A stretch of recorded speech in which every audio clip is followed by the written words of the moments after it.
कहीं कुल मिला के जीजाबाई भी जिस पुत्र से निराश, वो सारे चित्र को, पत्र को देखा, उसको पढ़ा, उधर डस्टबिन में डाल दिया। लेकिन अपनी स्ट्रेटजी थी, हमेशा याद रखिए, हर चीज की एक स्ट्रेटजी होती है। अगर आपको किसी युद्ध को जीतना तो आप पहले विचार करिए कि आपके पास कितनी शक्ति है। आप केवल इतना से नहीं काम चलेगा, आप ये भी अध्ययन करिए, असेसमेंट करिए कि सामने वाले के पास कितनी शक्ति है। अगर आपकी शक्ति से ज्यादा सामने वाले की शक्ति है तो फिर क्या होगा? अपनी शक्ति का अर्जन करें, तत्पश्चात लड़ने की बात करें, अन्यथा हार निश्चित है। छत्रपति शिवाजी महाराज को दोनों शक्तियों का अध्ययन था कि हम फील्ड में इससे नहीं जीत सकते, हम इसे मैदान में 1 लाख की सेना 10,000 की सेना नहीं जीत सकते। लेकिन छत्रपति शिवाजी महाराज ने बहुत सुंदर अफजल खान को चिट्ठी लिखा। वो चिट्ठी पढ़ने लायक है, वो चिट्ठी व्हाट्सएप पे, गूगल वगैरह पर आपको मिल जाएगी, आप पढ़िए, गूगल पर चलाते होंगे। बहुत प्यारा चिट्ठी लिखा कि मैं तो चाचा आपको देख करके ही मेरा आपके प्रति बड़ा भाव प्रकट हो गया है। आपको देख करके, आपके व्यक्तित्व, पर्सनालिटी को देख के मुझे डर भी लगता है। आप तो मेरे पिताजी के मित्र थे, मेरे चाचा ही हुए। बहुत लच्छेदार चिट्ठी जिसे कहते हैं ना, बहुत सुंदर चिट्ठी लिखी। अफजल क्या क्या सोचता है, शिवा तो डर गया। ये भी एक स्ट्रेटजी का पार्ट था। और मैं आपसे संधि करना चाहता हूं, आपके द्वारा अपने हाथों में हाथ लगा करके हम औरंगजेब के दरबार में आपके नेतृत्व में और शामिल होना चाहता हूं, उनका शरबंधन करना चाहता हूं। आप मुझे इतना सेना लेकर मिलने, आप 2-4 लोगों को लेकर फला पहाड़ी पर आप हमसे मिलेंगे तो मैं आपका स्वागत करूंगा और आपके साथ चलने को मैं तैयार हो जाऊंगा। बहुत सुंदर तरीके की चिट्ठी, 1.5-2 पेज में चिट्ठी है और वो चिट्ठी उनके पास पहुंचती है। और जब चिट्ठी पहुंचती है तो फिर समय निर्धारित होता है हमको कहां मिलना, और निश्चित करके वो मिलने के लिए पहुंचता है। 4-6 सैनिक रहते हैं उसके पास, और उधर शिवाजी महाराज की भी छोटी टुकड़ी पहाड़ी पर तैनात रहती है और दोनों का मिलन होता है। हालांकि अफजल खान के मन में भी ये बात था कि इसको गले मिलने के बहाने और गले में दबा कर गला घोट करके इसको मार दूंगा, ऐसा उसकी थी। लेकिन छत्रपति शिवाजी महाराज ने नाखून संकेत पहन करके रखा था, नाखून में लगाया जाता। और जैसे वहां मिलन होता है, दोनों का मुलाकात होती है और छत्रपति शिवाजी महाराज उसके पेट में अपने जो नाखून में लगा पूरा उसका हथड़ी बाहर कर देते हैं। और उसके बाद कुछ उसके सैनिक, कुछ शिवाजी के सैनिक, थोड़ा युद्ध होता है, सारे सैनिक मारे जाते हैं और एक बड़ा राक्षस को मार गिराने के लिए स्ट्रेटजी कैसे काम आती, ये होता है अपनी शक्ति का अध्ययन। यदि वो फील्ड में लड़ गया तो नहीं जीत पाते थे। और अफजल खान मारा गया, उसके 1 लाख सैनिक कैद कर दिए, 10,000 हाथी घोड़ा हौदी सोने की चांदी की सारा कैद कर लिया, बहुत बड़ी हानि दिया। और छत्रपति शिवाजी महाराज को जीते जी दक्षिण के अंदर औरंगजेब की कोई दाल नहीं। आपने अभी जीजा उनके जो संभाजी महाराज की फिल्म देखा होगा कुछ लोग, बाद में संभाजी महाराज को पकड़ करके किस प्रकार से अन्याय देता है, ये सब घटनाएं आगे की। लेकिन शिवाजी महाराज के रहते हुए पूरे दक्षिण के अंदर कभी भी कोई भी औरंगजेब की एक भी उसकी किला नहीं जीत पाने में सफल हुआ। और इस प्रकार से छत्रपति शिवाजी महाराज अनवरत विजेता है। और उन्होंने जो एक छापा मार युद्ध आप सुनते होंगे, एक महिला से कहानी सीखा उन्होंने। एक दिन जंगल की यात्रा कर रहे थे तो छापा मार युद्ध ऐसा करते थे कि जैसे औरंगजेब की सेना जा रही हो, उस सेना के बीच में कूद पड़ते थे। और सेना के बीच में जब कूद पड़ते थे तो कुछ सैनिक इनके भी मारे जाते थे, कुछ सैनिक उनके भी मारे जाते थे। लेकिन ज्यादा नुकसान छत्रपति शिवाजी महाराज का, सैनिक इनके छोटे थे।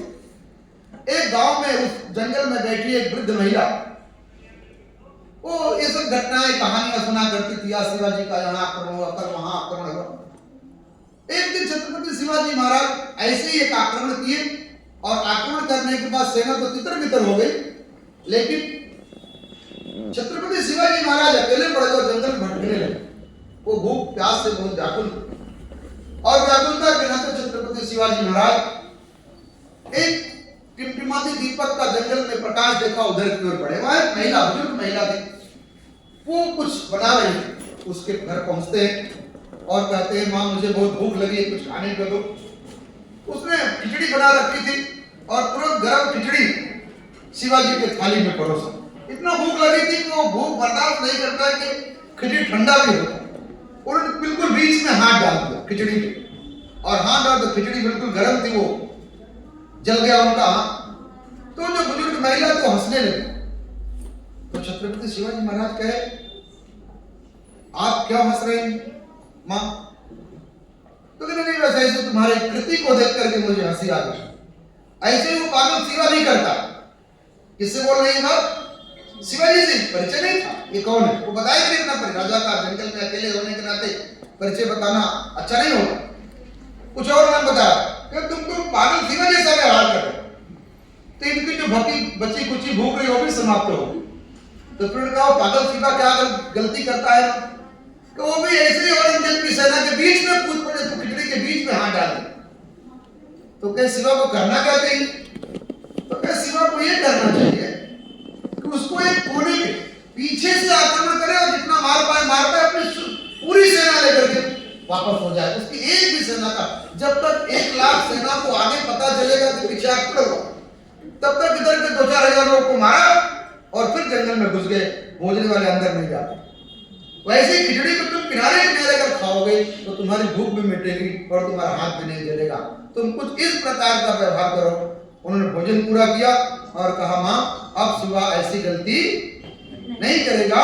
और फिर ऐसे छापा मार युद्ध छत्रपति शिवाजी महाराज के नेतृत्व में कुछ इस प्रकार से जो अभी भी आप सुनते हैं छत्रपति शिवाजी महाराज का।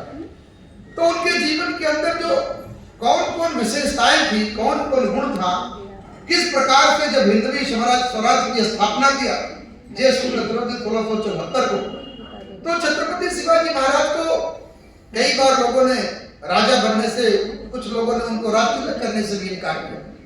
काशी के गंगाधर भट्ट गए वहां उनको तिलक करने के लिए और उनको तिलक किया।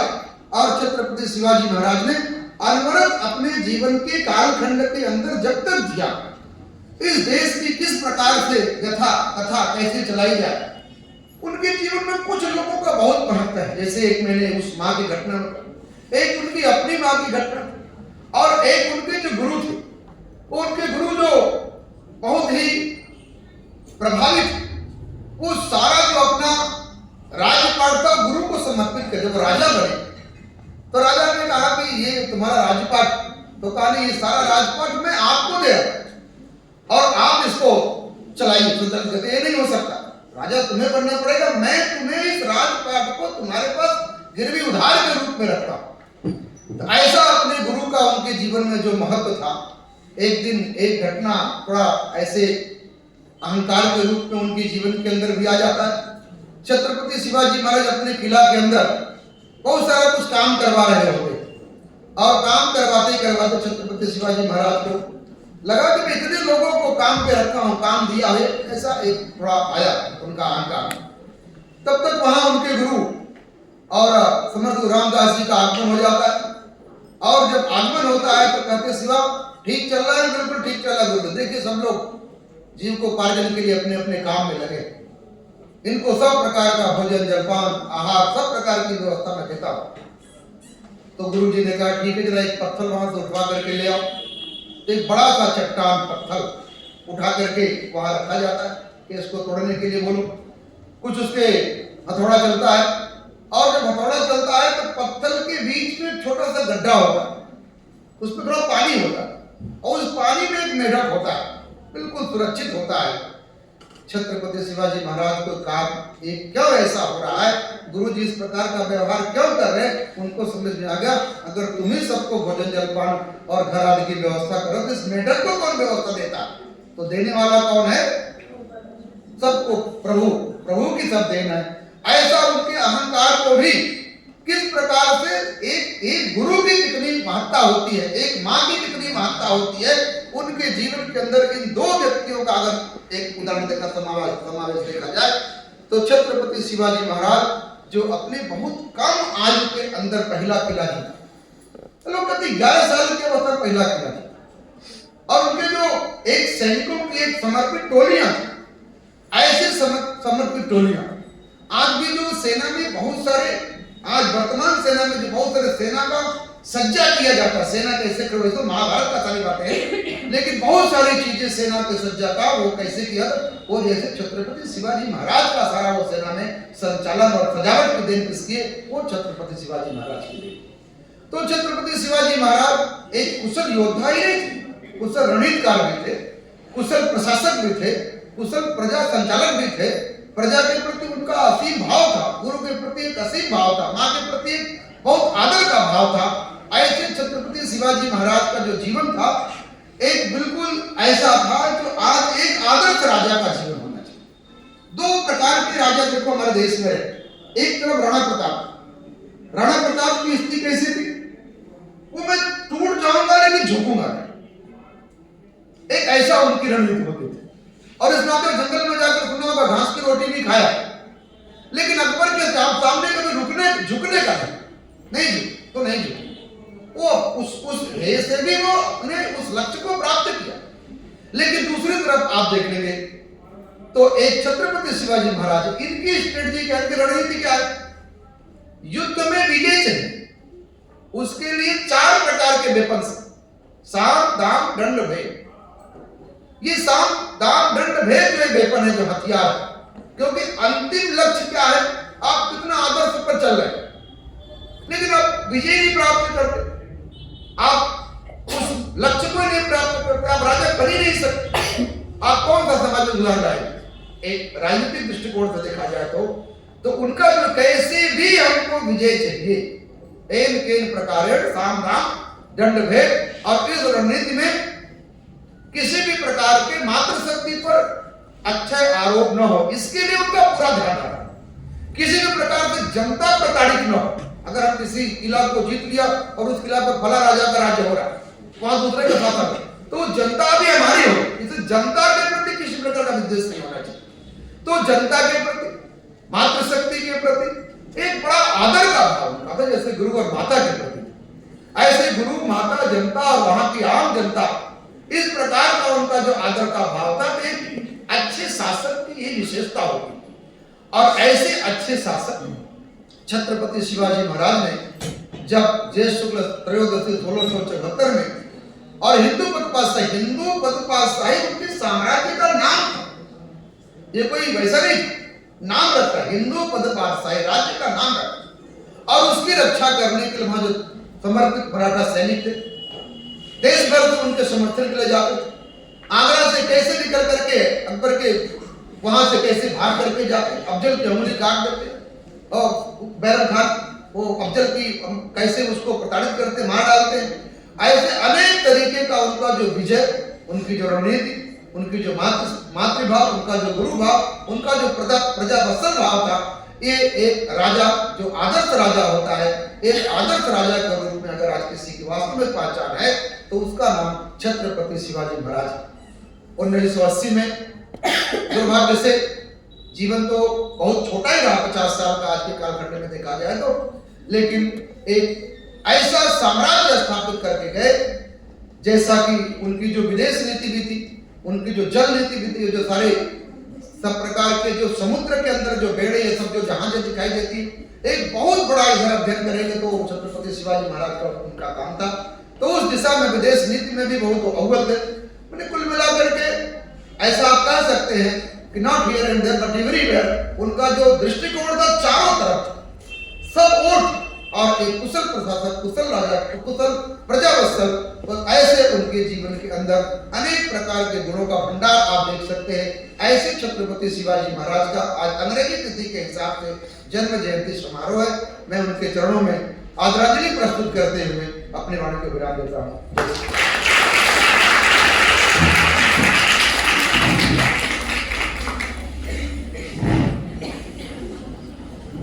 बहुत बहुत धन्यवाद भाई साहब, आपने अपने बहुमूल्य समय निकाल हम लोगों के मध्य में छत्रपति शिवाजी पर अपने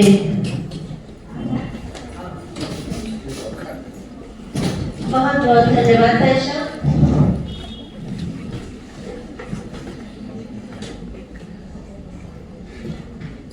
छत्रपति शिवाजी पर इतनी सार्थक सार्थक और ज्ञानवर्धक जानकारी हम लोगों के मध्य में माननीय भाई मनोज भाई साहब द्वारा दी गई, जिसके लिए हम लोग बहुत ही कृतज्ञ हैं और अपना नवयुग कन्या महाविद्यालय परिवार की तरफ से, एनएसएस की तरफ से तथा उत्कृष्ट सेवा संस्थानों की तरफ से